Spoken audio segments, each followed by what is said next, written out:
You've lived enough life to know things now, real things, not borrowed knowledge and clever frameworks, but actual truth that you've learned through your own lived experience.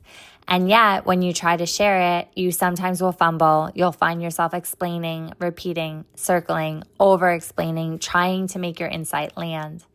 It can be frustrating because it's real inside you, but it does not always translate. If you've been there, you're not alone. You could be feeling the energy of gate 23 in human design, known as the gate of assimilation. And in Gene Keys, this energy exists on a spectrum of frequency that moves from the shadow of complexity to the gift of simplicity to the ultimate highest expression of quintessence. This energy holds the frequency of deep individual transformation.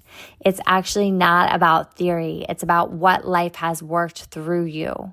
And it's the voice within you that longs to express what's already clear inside.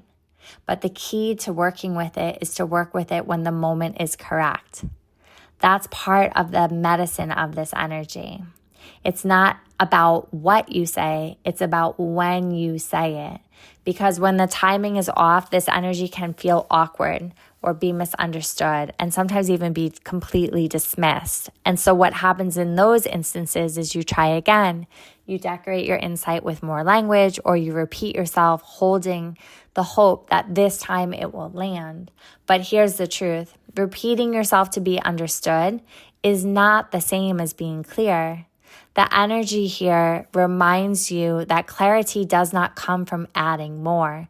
It's more common for it to come from adding less. It comes from trusting what is already true and allowing what's already been said to be enough.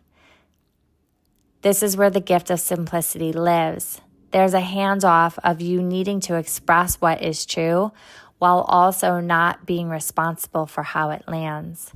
We are taught to fill in every space with words and content and explanations.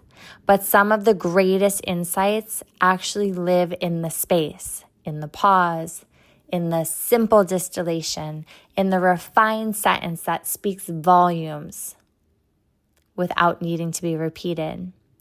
Years ago, one of my teachers shared a story that changed how I see this energy. He was explaining that when we in the West walk into a room and see an empty corner, we're immediately think, what can I put there? What can I fill that space with? What's missing? But he shared that when he sees an empty corner in a room, he doesn't view it as empty. He views it as alive. It holds breath. It holds presence. It holds possibility. And so do you. You don't need to fill every pause with proof. You don't need to decorate your knowing with new words or fancy language in order for it to be valid. You can speak less and say more. So if you're feeling pressure to explain yourself, or if you're navigating mental clutter or creative noise, if you've gone through some internal transformation and now you're trying to find the words for it, pause, breathe. Wait for clarity to emerge, not from force, but from the inner alignment that just wants to spill out through you.